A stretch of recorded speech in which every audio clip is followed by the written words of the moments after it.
Hey everybody, I'm your host Cal, and I'm here to talk to you guys about posing. As a reminder, all art shown in this video is drawn and owned by me, not to be used by anyone else without my permission. I'm not kidding, guys. Using someone else's art without their permission is art theft. Art theft isn't cool. I touched a little bit on the concept of posing in my character design and character creation videos. Now let's take a more in-depth look at it. Characters get thrown into different situations all the time, which requires them to react differently in order to adapt. Posing is one way to show how characters are reacting and adapting to each situation. Because characters are individuals in their own right, not all of them will react the same way to every situation. As a result, you could have multiple characters in the same situation all reacting differently. This leads to different poses for each character, which creates a sense of individuality that the audience can use to differentiate who is who and help identify more with each character. How a character reacts depends on who they are and what the logic of the situation requires. In order to truly understand what a character would do in any specific situation, you need to have intimate knowledge of both the character in question and the situation they're in. There are two components to posing: the body language and the facial expression. Body language is important because it's one of the things that humans lock onto most. If you've ever heard the phrase, "actions speak louder than words," this is extremely true when it comes to body language.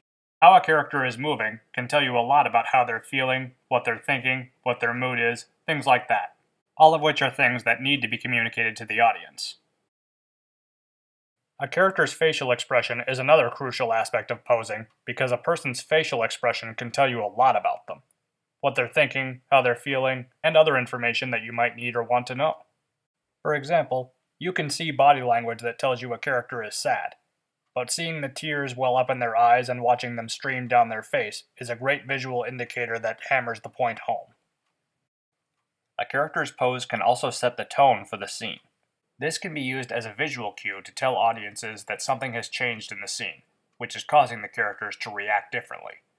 They will then expect the content that follows to fit the new change in mood.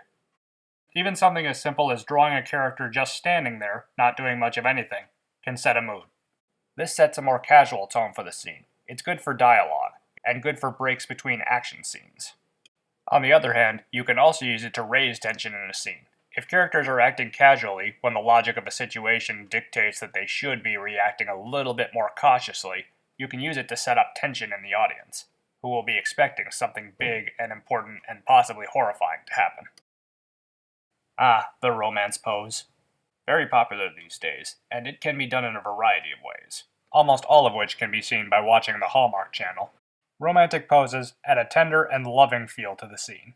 The kind of stuff that makes one half of the audience go, "Aww," and the other half of the audience, who has a hole where their heart would be because someone ripped it out of their chest and stomped on it, want to burn the whole place down and dance on the ashes.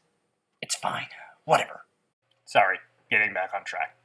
As I said before, romance poses can be done in a variety of ways, including affectionate looks, holding hands, hugging, kissing, and so on and so on.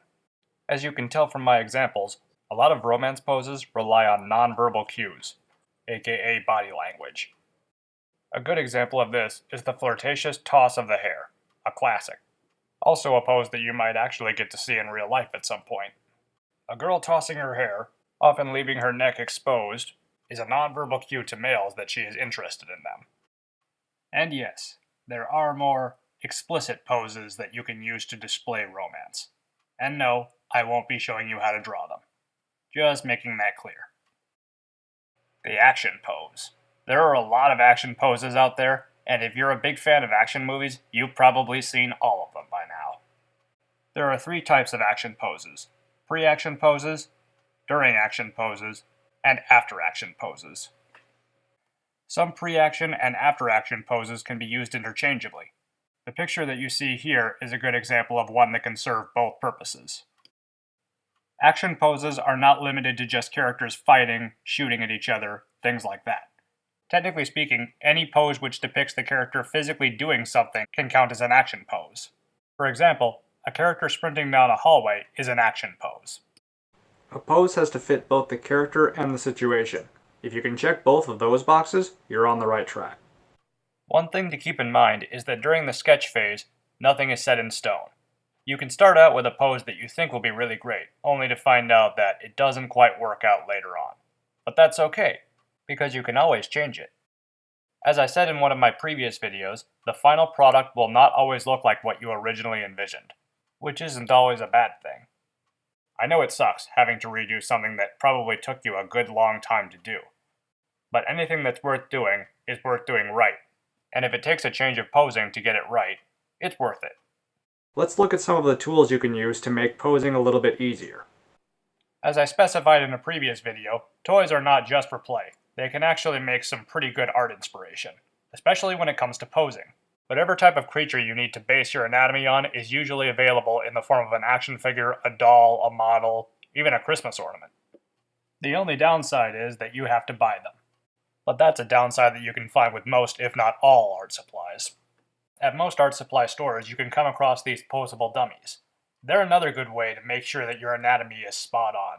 Their freedom of motion is a little bit more limited than that of a human, but it's close enough to be realistic. Some artists use them to great effect, though personally, even though I have one, I don't use it. It kind of creeps me out.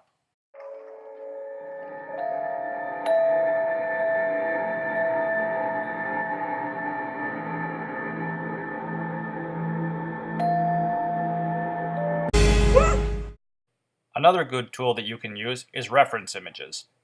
Pretty much any pose that you can possibly think of has been done by someone else in real life. You can find photos of this, which you can use as inspiration. That said, don't ever directly copy a pose off of something. That counts as tracing, which is considered a form of art theft. In addition, some photos come with rules on how they should be used. If you violate those rules, you could be in some serious trouble. This concludes this tutorial. Want more art tips? Leave a comment or subscribe. And if you want to see more art, visit my DeviantArt page. The link is in the description. And I'll see you next time, art peeps.